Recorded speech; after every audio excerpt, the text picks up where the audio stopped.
kita berjumpa lagi di video reaction saya kali ini guys. Oke, mudah-mudahan semuanya sehat selalu. Nah, kali ini saya mau tengok video pembahasan tentang ini ya. Mengagetkan, majalah paling berpengaruh dunia mendadak sebut Indonesia sekuat ini. Jadi sebenarnya itu memang sekarang ini Indonesia itu jadi tumpuan gitu ya, jadi perhatian sangat dengan kesuksesannya berada di tahap sekarang ini gitu. Jadi pemberitaan gitu ya di mana-mana media luar gitu kan. So, jangan lama-lama lagi, mari sama-sama tengok video ini. Let's go. Mendadak, The Economist menulis bahwa Indonesia sudah berada di jalur yang benar. Jika tetap berada di jalur ini pada satu dekade berikutnya, Indonesia dapat menjadi salah satu dari 10 ekonomi terbesar dunia. The Economist adalah sebuah majalah internasional yang terkenal pelit memuji. Dengan reputasinya yang tinggi, majalah mingguan yang berbasis di London itu biasa mengulas berbagai kebijakan ekonomi dan praktek bisnis semua negara. The Economist adalah satu dari segelintir media cetak yang masih bisa bertahan di tengah gelombang media digital. Usia majalah itu sudah hampir 180 tahun, memiliki pelanggannya sekitar 1 juta versi cetak dan 995.000 subscriber di sirkulasi digitalnya. Dari semua platform digital, pembacanya diperkirakan 35 juta dari kalangan pebisnis, intelektual, politisi, dan para pimpinan pemerintahan. Ulasan The Economist terkenal tajam dan berpengaruh secara global. Dengan cara pandang barat yang serba kritis, The Economist jarang memberikan apresiasi kepada pemerintah negara-negara berkembang dan emerging, termasuk Indonesia. Tapi, mendadak saja, The Economist menerbitkan ulasan yang antusias tentang Indonesia dengan memanfaatkan news page penyelenggaraan KTT G20 di Bali. Why Indonesia Matters, mengapa tentang Indonesia, menjadi judul artikel di halaman depan edisi media itu pada 17 November 2022. Indonesia disebut telah kembali menarik perhatian dunia. Dalam dekade terakhir telah tumbuh lebih cepat daripada negara emerging lainnya, terkecuali India serta Tiongkok. Indonesia digarisbawahinya sebagai salah satu negara dengan gross domestic product yang melampaui angka 1 triliun US dollar.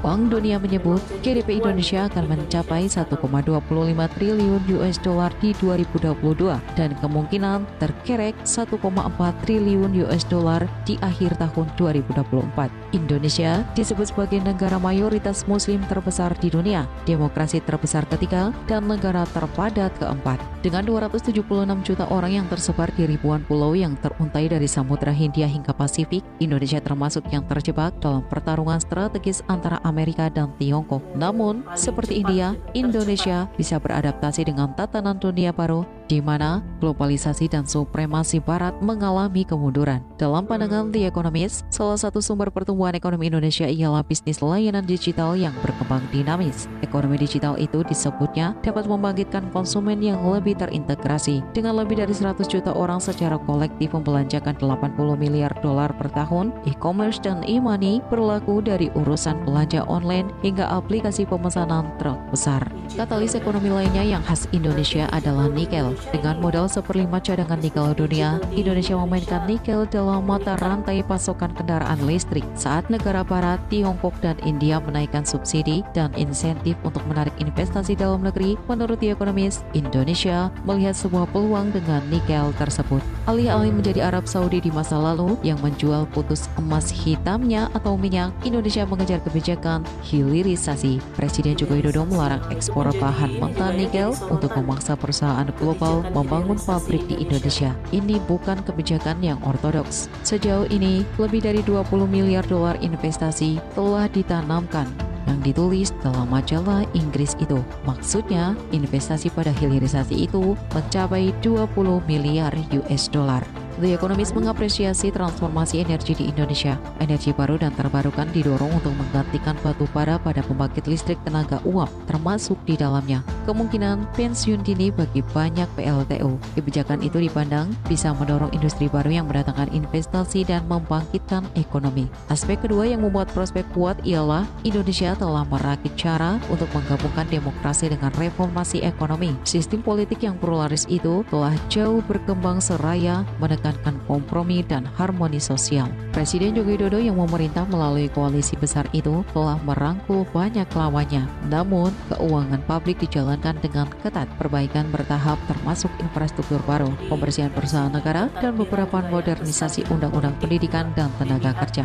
Korupsi, menurut The Economist, tetap menjadi masalah, tetap ekonomi lebih terbuka daripada 10 tahun yang lalu. Alasan ketiga yang disebut The Economist bisa meningkatkan pengaruh Indonesia adalah kebijakan geopolitik, lokasi yang strategis, ukuran atau penduduk, dan sumber daya alam menjadikan Indonesia teater utama dalam konteks negara adidaya. Mencerminkan tradisi non-blok sejak 1950-an, Indonesia ingin netral. Negeri ini mengumpulkan model dari kedua sisi dan menjadi arena di mana investor Amerika dan Tiongkok bersaing secara langsung di jalur teknologi mutakhir.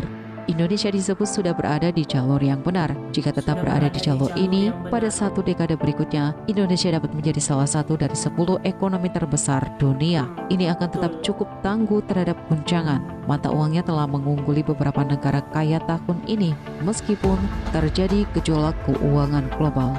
Tulis The Economist. Meskipun Indonesia tak akan menciptakan keajaiban. Oke guys, jadi itulah dia video pembahasannya ini. Jadi memang sekarang Indonesia tengah jadi sorotan gitu ya, jadi perhatian dengan beberapa kesuksesannya sampai tahap sekarang ini. Dan kalau ini dikekalkan, memang ya dalam beberapa tahun hadapan ini kita akan melihat bagaimana Indonesia akan menjadi salah satu ekonomi terkuat di dunia gitu ya. Itu tidak mustahil sebab kita tengok sekarang perkembangan pesat Indonesia itu dilihat oleh banyak negara-negara maju gitu kan. Sebab itu Indonesia sekarang jadi perhatian, jadi tumpuan gitu ya. So, terima kasih banyak sebab kamu sudah menonton video ini. Jangan lupa macam biasa untuk support channel saya dengan subscribe, like video ini, dan jangan lupa untuk komen juga, oke? Terima kasih banyak dan kita jumpa lagi di video seterusnya. Assalamualaikum.